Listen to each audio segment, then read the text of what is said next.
when you need to make money, trading's not the right thing to do, because obviously then you're hungry to make the money, right?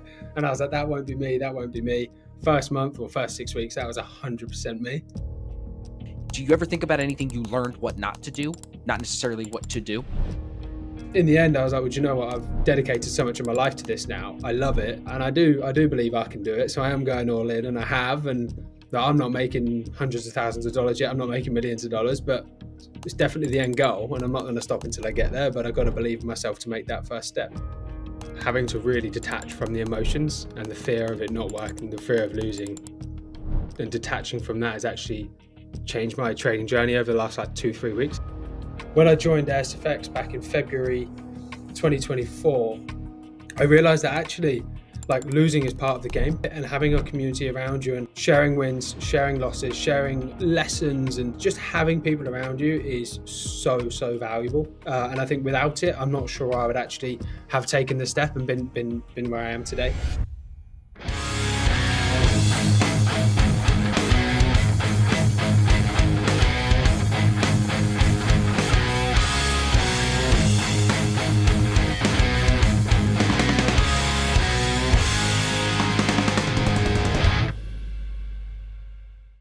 What's up, everybody? Welcome back to the podcast. Josh and I were just getting started, and I was like, stop, we got to get this. So you were saying, Josh, since you left me in the Black Shirt Club, you've gone full-time in trading, but moved out of the city, left the big corporate jobs. Yeah. All right, now keep going. Yeah. So when I first joined the BSC, we were down in London. My partner and I had big corporate jobs, which was really cool. We moved into London to live the London life, as such, as a bit of a saying in England. And then we had a baby, and trading was very much my passion.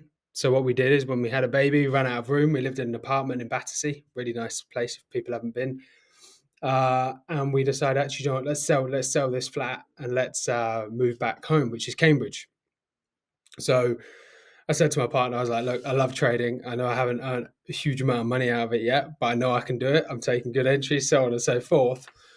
But the minute we get the keys to the new place in Cambridge, I'm going to quit my job. So anyway, we brought our home. We got given the keys, and then the next day, I went down into the city, got the train to work, which was an hour. It was a long way, and I handed my notice.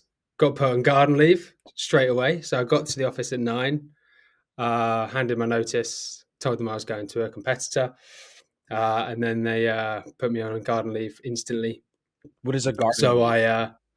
So garden leave is, so when you're going to a competitor. So when I was leaving this role, I was also offered another position with another company that did a very similar thing, same clients in theory.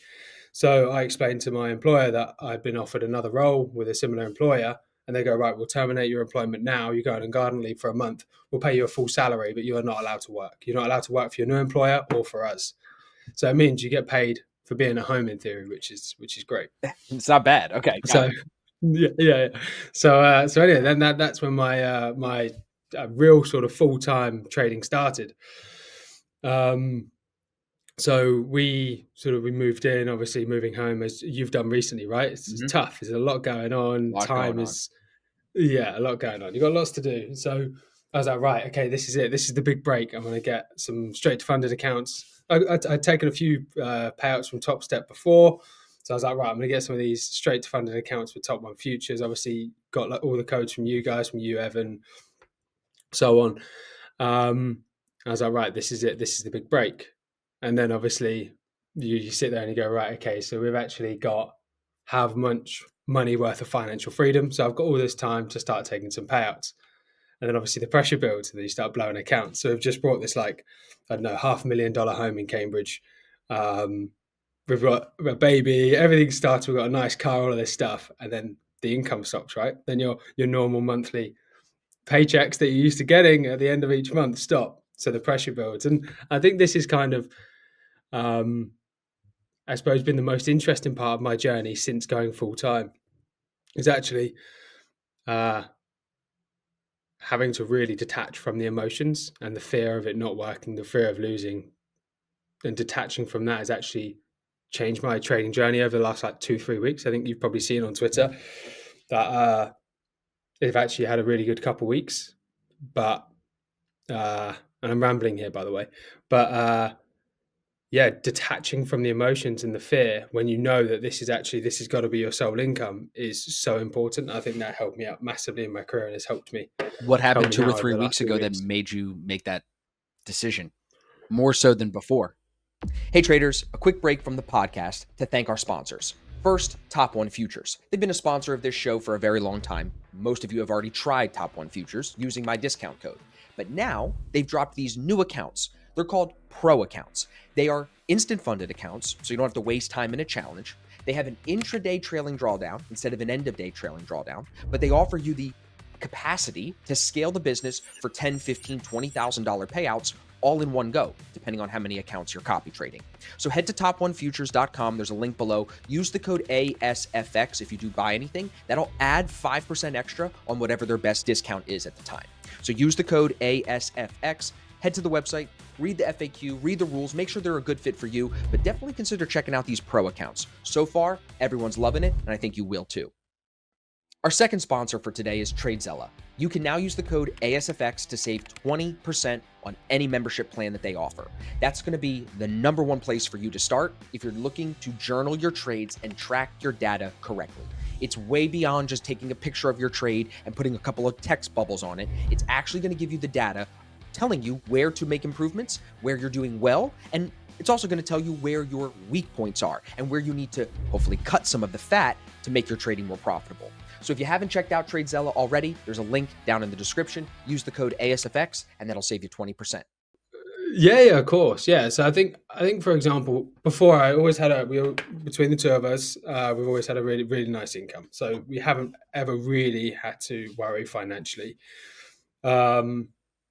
Then I was like, okay, moving into the house, get put on garden leave. It's like, okay, well, my salary hasn't stopped yet, so there's still no pressure. There's still got loads of time, month of buffer. Yeah, to make some mistakes, to try things, and then it's like, okay, right, first full month, no salary coming in at the end. Okay, right, let's dip into some savings.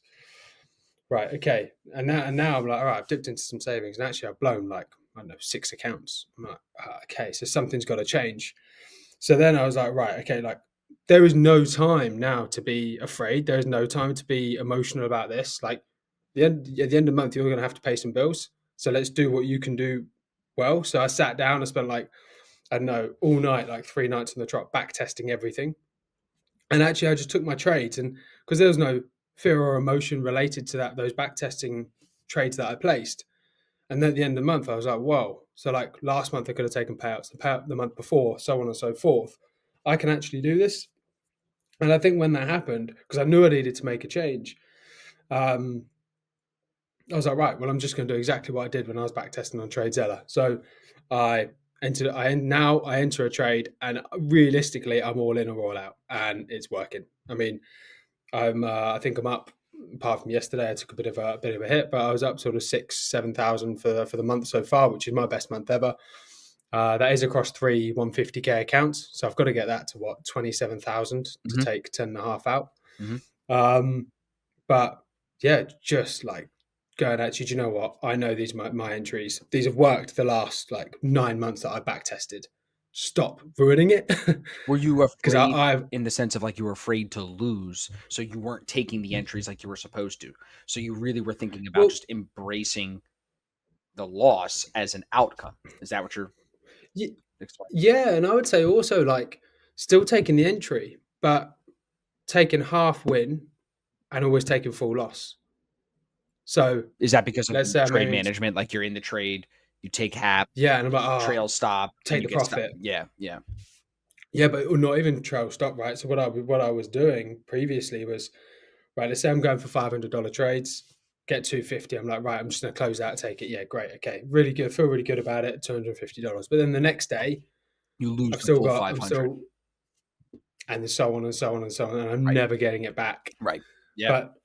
And that needed to change, right? I was never going to be successful. But then what was happening is every time I took that half win, that 0.5R, I just watched my trades go full 1R all the time. So then what would happen is I'd want to get back involved, and then you get back involved at a worse price, and then you lose. Yeah. And then you lose. Yeah. Right. Yeah. So, it's such a simple game, but it's so tricky, isn't it? But you're seeing, it sounds like more of the mental shifts that you need to make. Nothing on the chart. Nothing has changed with the indicators or the way that you're reading the chart. It's all about how you're No, managing the trade or how you're managing yourself. It's interesting for the listeners 100%. maybe to hear too.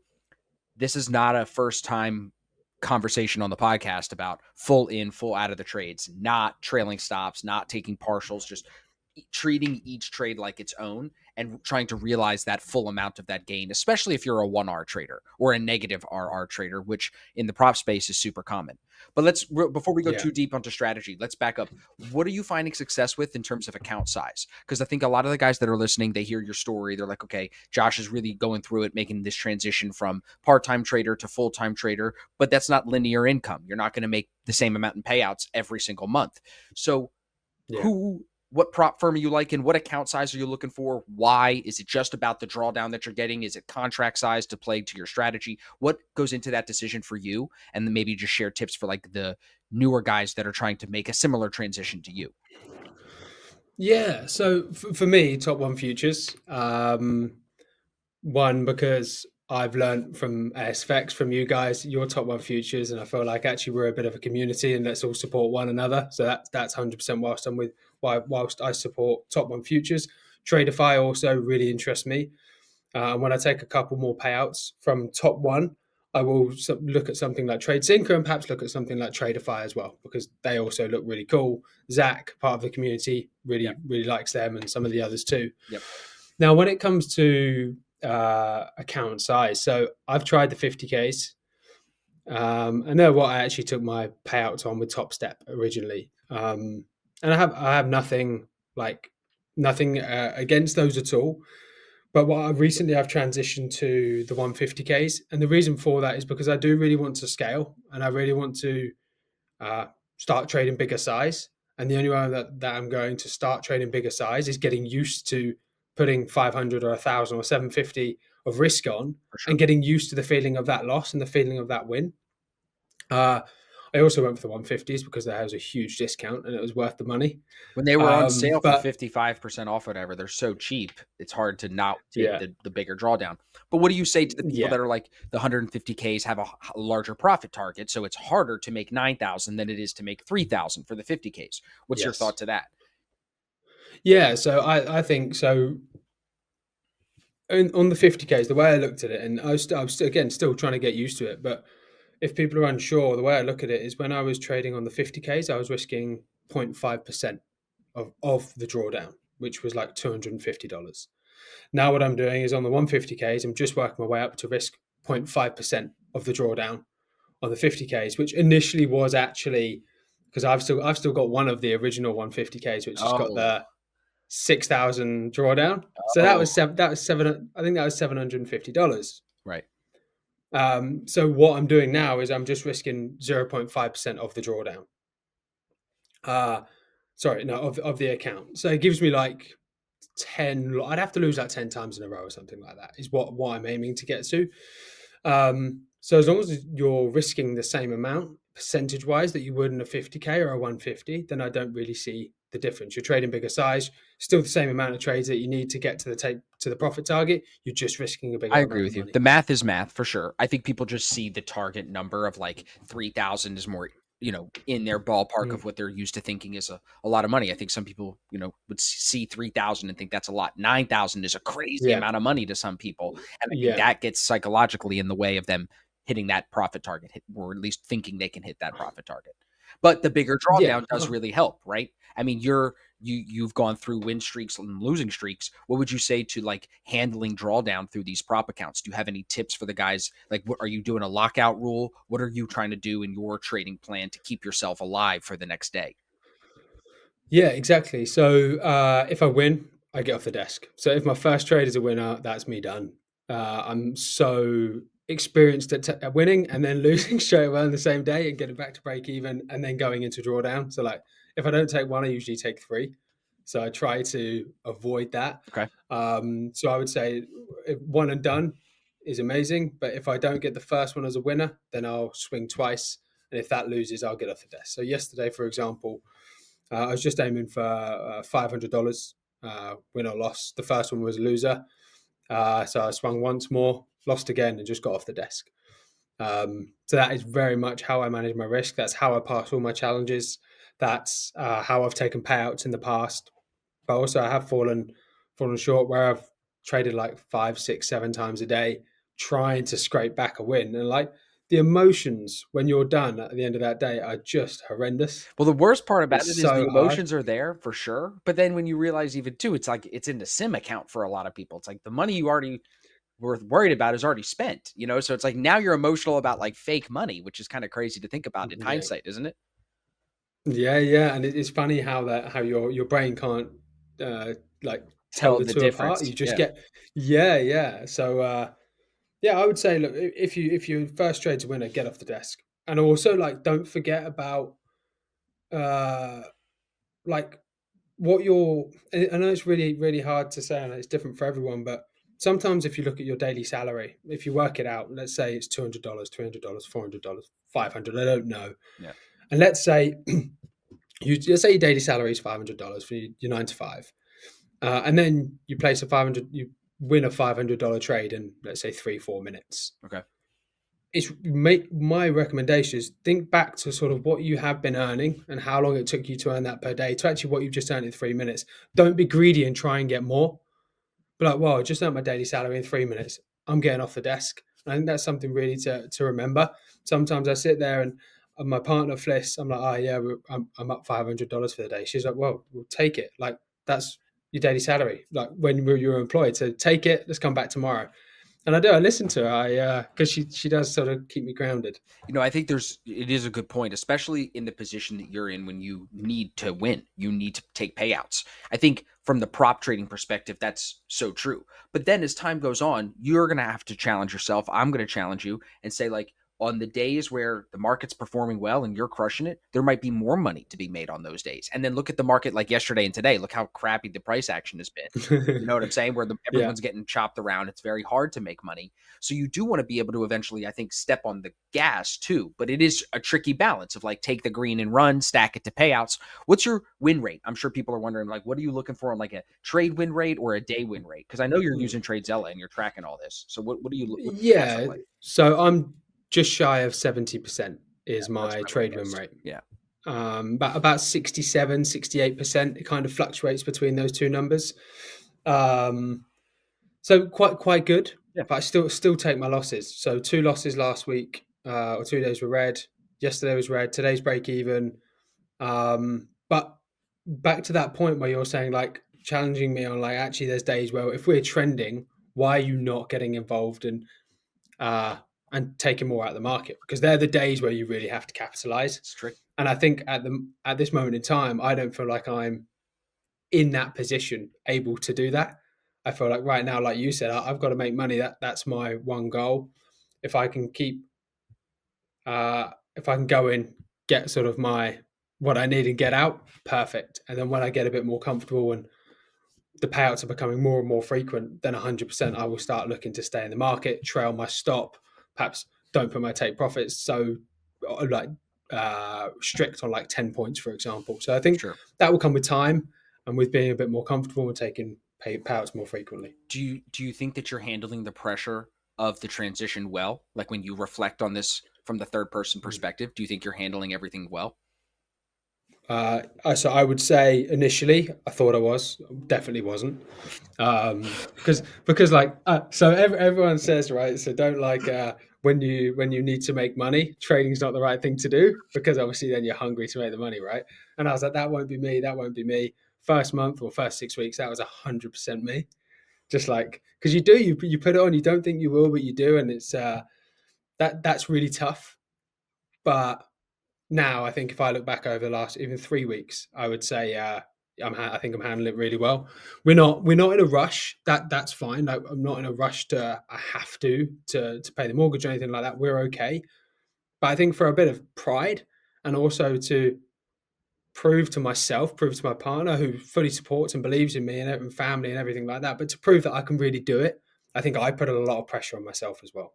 I think that pressure is good though, right? I actually saw a Mm. video on Instagram today. It was like pressure is a privilege, right? You're a new dad, new house, basically starting a new career, something you've been working on in the background, but now like taking it on as a new Yeah. career. Those are three big things that create a lot of pressure. But it is a privilege to be able Yeah. to see that, face that, and then get over it. And that kind of is motivating in itself too, you know?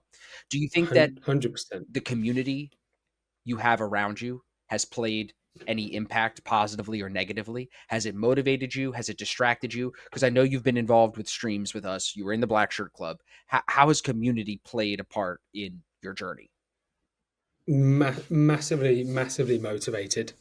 Uh, you don't feel alone when people first start trading, or in my experience anyway. I found that you you take a trade, you lose, and you think, oh, I can't do this, and then you try and you try and you try and you think it's just you, and you think, oh, blimey, I should be making hundreds of thousands or millions of dollars like all of these people with these Lambos and these Rolexes and everything like that. And this sort of whole stigma, if you're losing, you feel like you're doing it wrong. When I joined ASFX back in February 2024, and then obviously BSC in August 2024, I realized that actually, like, losing is part of the game. Like, it's part of it, and having a community around you and sharing wins, sharing losses, sharing lessons and things to keep an eye on, and just having people around you is so valuable. And I think without it, I'm not sure I would actually have taken the step and been where I am today. It kind of shows you the light. It's not necessarily saying, Yeah, I don't think, and I hope people listening get this too. It's like, I never want people to be like, follow me or follow Evan, because you were working with Evan, correct? yeah, I was, Yeah, yeah, so, like, you spent a lot of time with him, but it's never like follow Evan, follow Austin. It's find your path, right? Like, no, so I think what you've done 100%, well is you've tried multiple different prop firms. You've tried different entry strategies based around VWAP. You've really tried to work down the funnel, like we always talk about, of like getting down to your yeah, edge, your niche. What would be the advice that yeah. you could give to the guys that have never been through a mentorship program before and they don't really have a predefined approach to trading? What would be just step one? What's like the first step if you're a consistently losing trader? What would be the next thing you would do? Find a community, try find a mentor. And also follow people that you can tell are being like honest and truthful in what they do. So like, find someone that you like the look of how they trade and what they're doing, and also look at their community and connect with people and ask for help and ask questions. But definitely get involved in a group, in a community, in whatever respect it is. I mean, there's quite a few out there. I mean, I follow quite a few guys within, I suppose I could say, ASFX space, people that join the stream and things like that. They're all really good guys. We all trade quite differently. Some of us are super systematic, some are more discretionary. Um, some people don't have like just one strategy. Like Tanner, I think he has like trades a few. I think very much like you, Austin. Um, but get involved in the community, ask questions, like, check out ASFX. That's not I me think that is plugging the best you, advice. but Not even just it for is, isn't it? ASFX, but it's like, yeah, and I mean, it did segue well from the conversation about community, the previous question, but it is the best advice because it's like, if you are struggling that bad, where you're like, I found the day trading show and I'm listening to it for the first time to this guy, Josh, that's transitioning from part-time to full-time trader, and I want to be like that.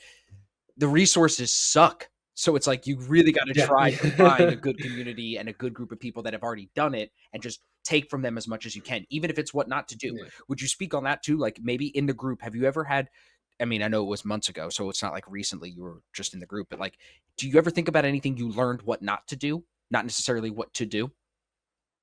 Yeah, so I would say what not to do uh, is, one is to take advice from people, but don't be scared out of trades by what other people say. So if you've entered a trade because you believe that that's the setup and it's going in one direction and you think that's right, and then you hear lots of other people in this community talking about, we think it's going to be in this other direction.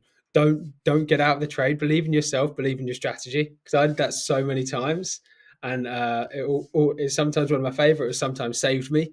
But believe in yourself. Trust yourself and your strategy. Um, and try not to get too emotional when sort of getting involved in trading. What not to do, I think that's a good answer as well.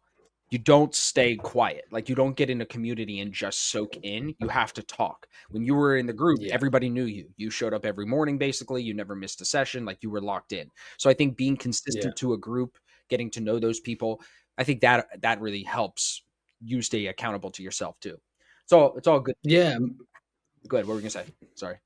I was just to say network with as many people as you can. Like I speak to you and all the other guys, everyone from the BSC. Like I think I'm catching up with Randy soon. Rebecca, I jumped on a podcast with her the other day, and these are all people that are doing really well, making it in the space, making a name for themselves.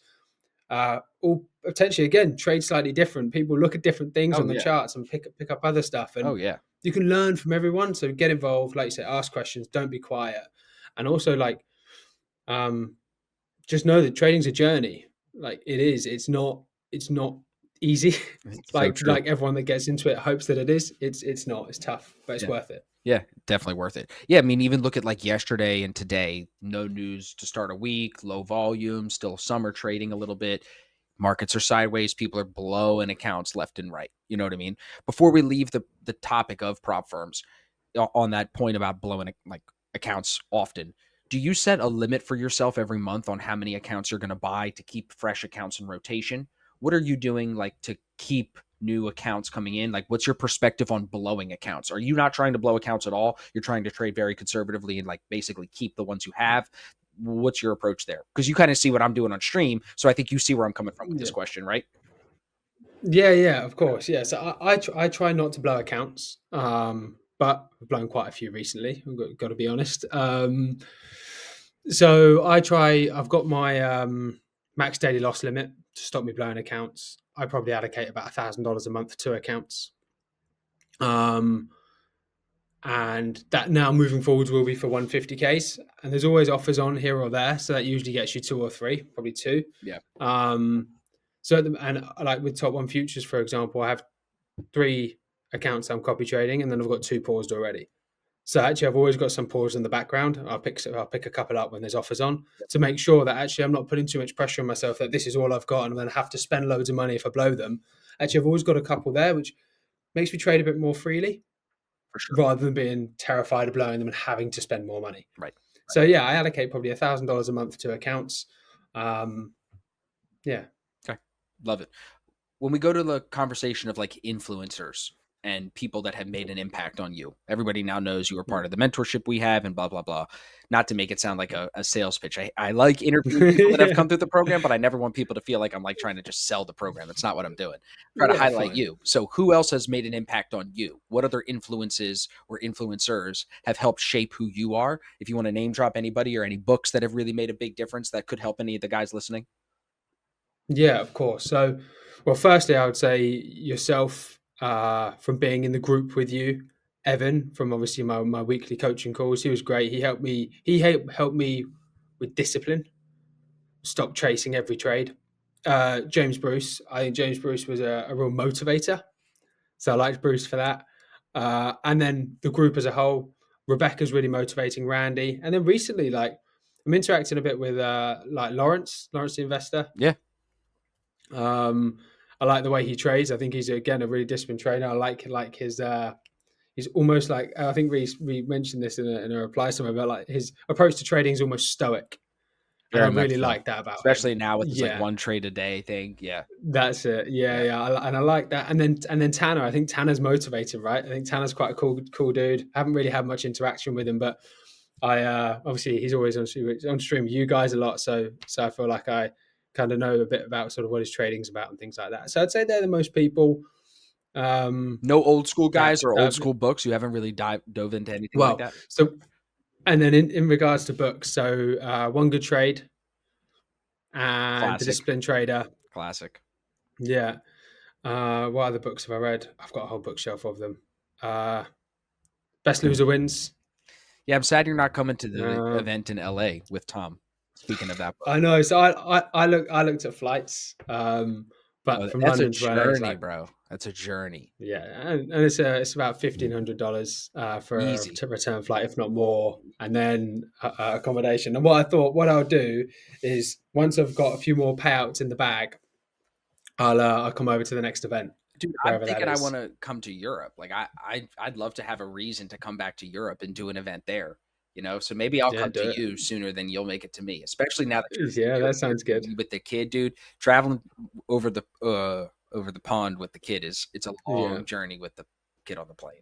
Yeah, I can imagine. Yeah. Yeah. So that sounds good, and I can recommend some areas and stuff like that. Yeah. So, but good recommendations on the influencers. I asked that only because I think with the podcast, I've seen how impactful it's been for me to talk to some of the guys that are younger than you and me that are doing really well. And then Yeah. also the same for the older guys, like the things that worked for them years ago still work now, the same psychological things. Did you watch that one I did on Friday with Scott Pulsini? Did you see that one? I haven't seen all of it. No, Okay. I started watching it and So we then had him on baby and stream. Did you see stuff him on? like that. Did you see the replay of the stream too, or no? Not yet. All right, so you should go No, watch no, that. no. So that's on ASFX Yeah, TV, bro. fine. It is crazy. So Okay. we start the stream. He comes on. He's 2 hours behind me, so it's like 6 o'clock in the morning for him. It's really early, 7 o'clock in the morning, and he's just on, bro. Like he is a machine. He is unbelievable. Going through the markets, talking about volume events. He's got all these different indicators, all these different levels, all these different entry signals. He's just insane. So doing stuff with people like that motivates me. Yeah. It keeps me sharp, keeps me thinking about it. And like I try to then share those influences here with my audience. So I always like to ask the people that come on, like, who's influencing you? But everybody seems to come back to like one good trade, Mark Douglas, and even Scott on that podcast on Friday, or the stream on Friday, pulls up this document. He goes, look, I take this from Mark Douglas. Something about always paying yourself. If the trade is paying me and the market's paying me, don't let that turn against me. Something like that, about like when the market's paying him, he's not going to let that flip. Even if he wants more, he's going to take the money. And that's like a saying from Trading in the Zone. Like he took it from one of the most cliche trading books there is. But look, Scott's still using it, So it's very interesting. Okay, fine. I'll watch that. And this is obviously where these GEX levels came from, right? That you were sharing on your chart so it's today. like now he's talking about it, saying Lucci's talking about it.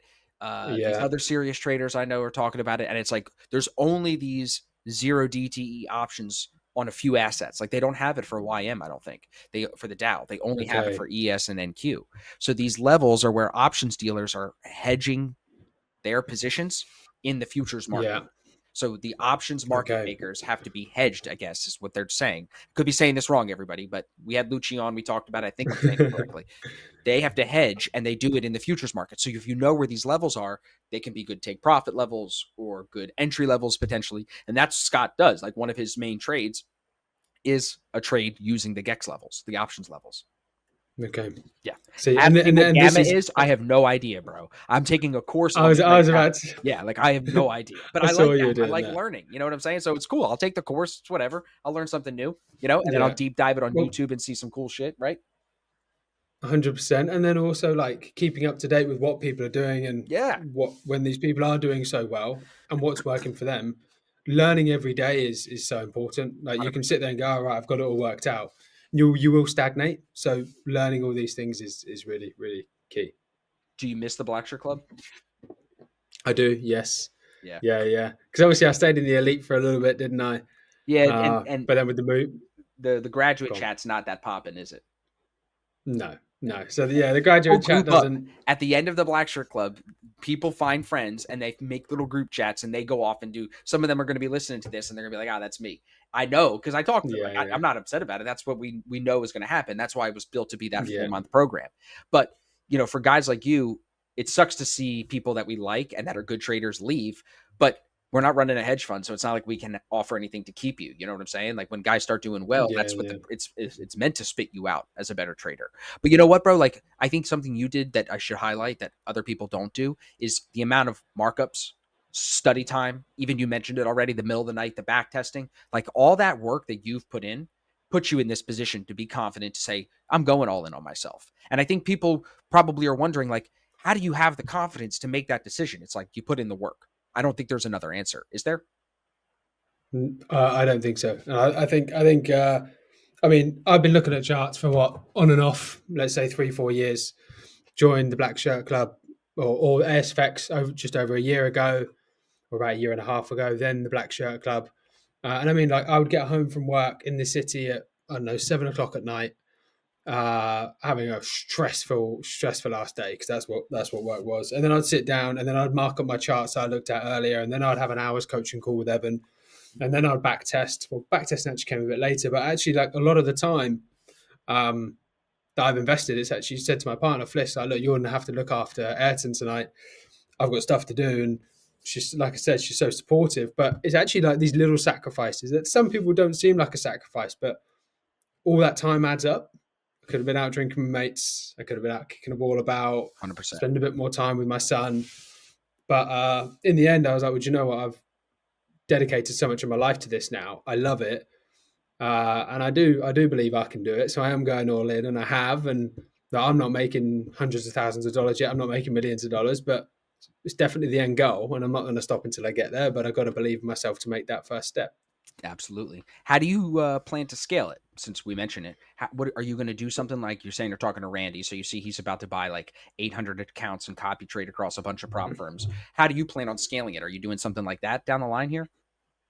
No. So I'm going to go personal capital. I think that's the goal. So I think I will take out.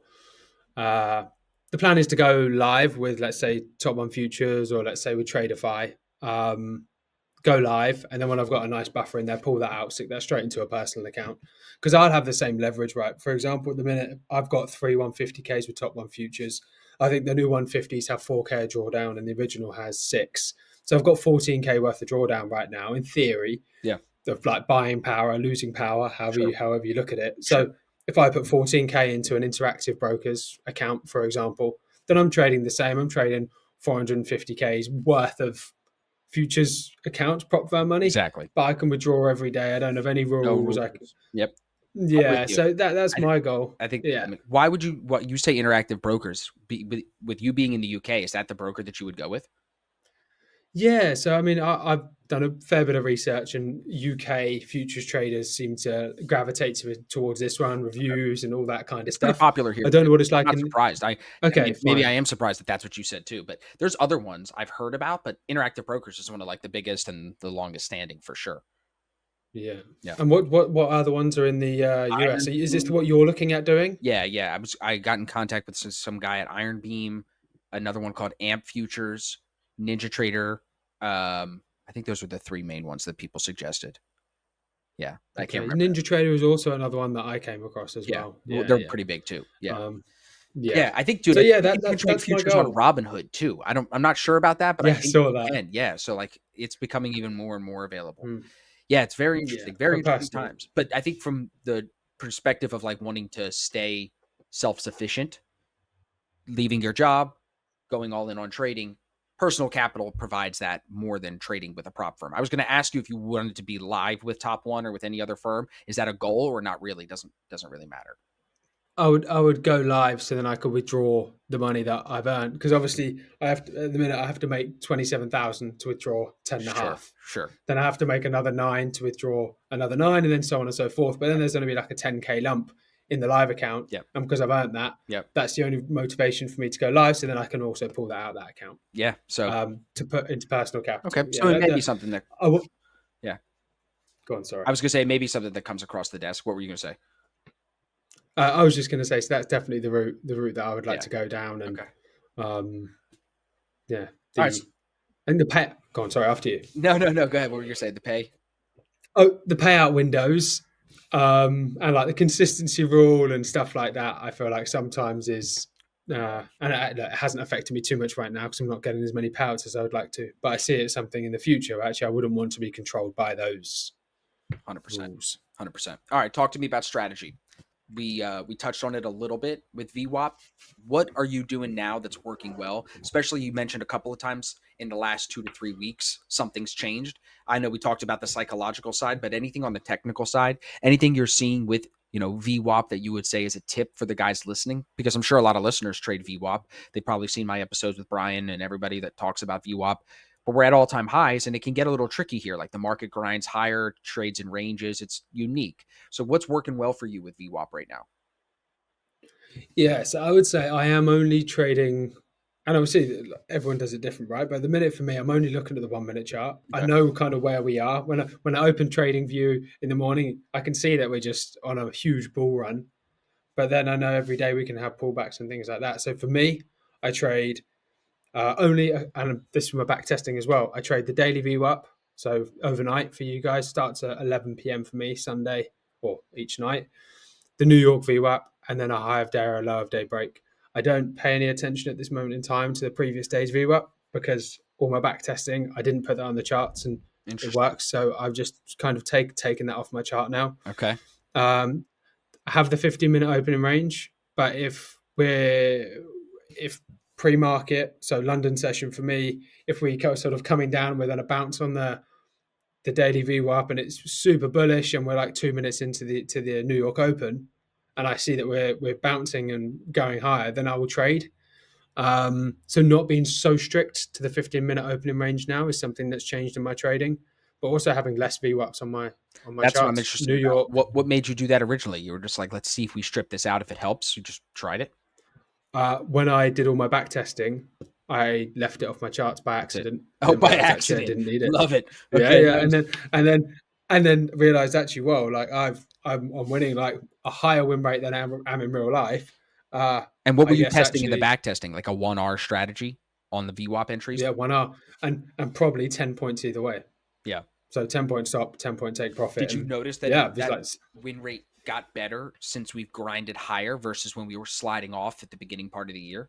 Or did it still? Yeah, a little bit. Yeah. So like, so more recently, it's been like a 78% win rate. But then if you go back month on month, we can probably drop as low as 60. Yeah. Okay, that makes sense. But still profitable. But yeah, it did tail off.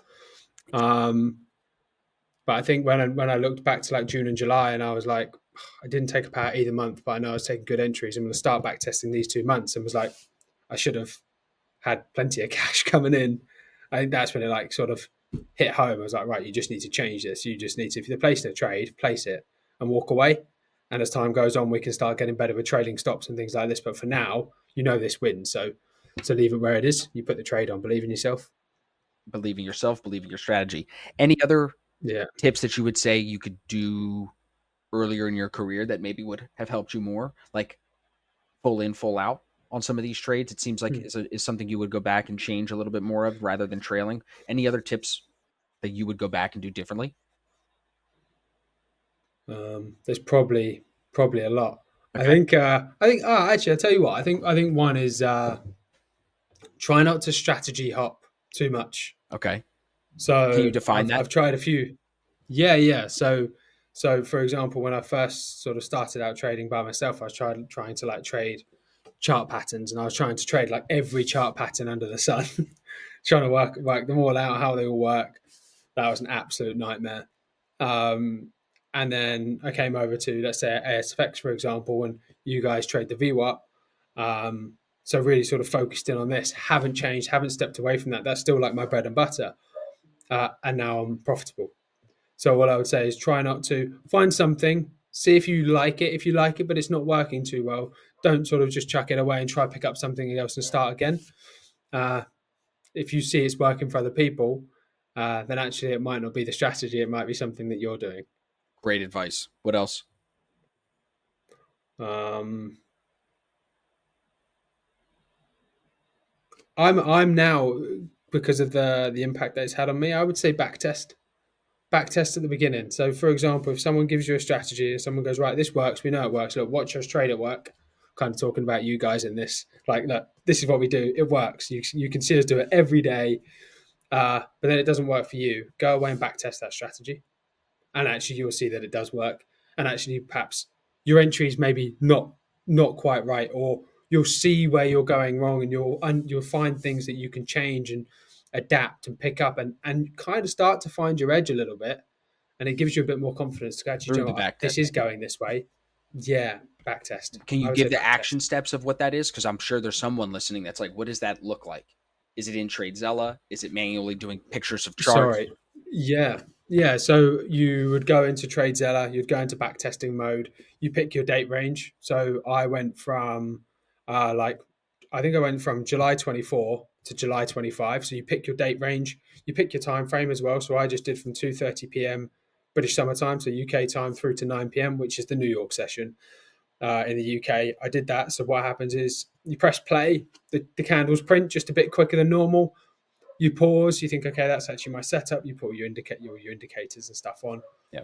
Press play to execute that trade as such, and then it'll win or lose. And then you can either stay in that day or click next and go to the next day. That's cool. So it's pretty accurate. It's pretty, it's accurate. And it's not like it's not like you kind of fast forward and go, oh, that would be a winner. So you rewind and press play and take profit and stuff and make yourself look like you're winning. That's why I asked, because I think really, people would think that, but it's not. This is more unbiased than no, it's not. Yeah. It's completely unbiased. You pause it the minute you see something about to play out, and then you can just fast forward by one candle. So I would look for that high of day VWAP break. Okay. So I would just fast forward a bit until it broke, and then I go, right, okay, well, look, everything's looking like it's going to play out.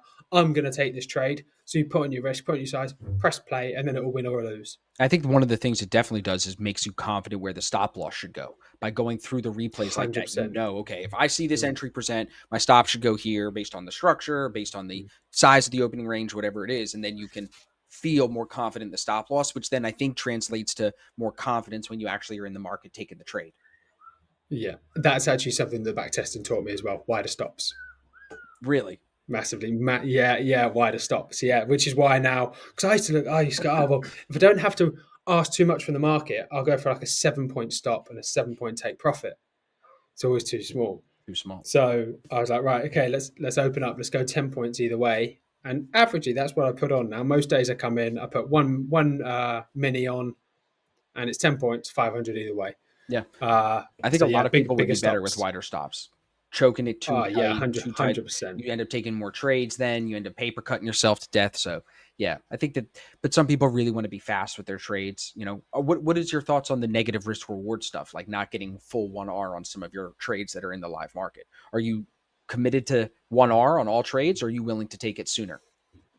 Right now, I'm willing. I'm fully sticking to 1R, and the only reason for that is because I've been burnt so many times taking like 0.5R, 0.6R, and then taking the full loss. Sure. So yeah, 100% full win, full loss right now, and where I am in my trading career. I know that will change over time. Yeah. When I get more confident, I'm taking monthly payouts, but the last sort of three weeks or so, this has really been working. So I'm going to stick with what's working and see how we get on. Okay.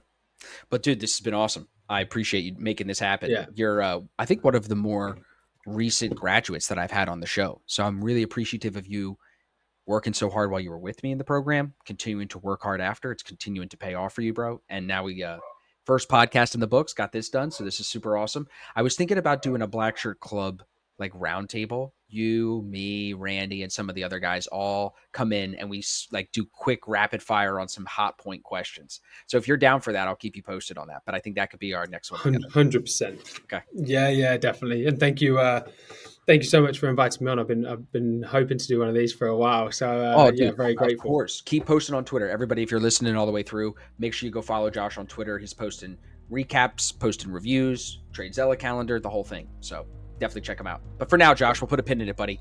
Listeners, thank you guys for staying all the way through. Make sure you guys are subscribed. We'll see you next Saturday. New episodes every Saturday morning at 8 a.m. Josh, thank you, buddy. I'll talk to you soon. Cheers. Thank you, Austin.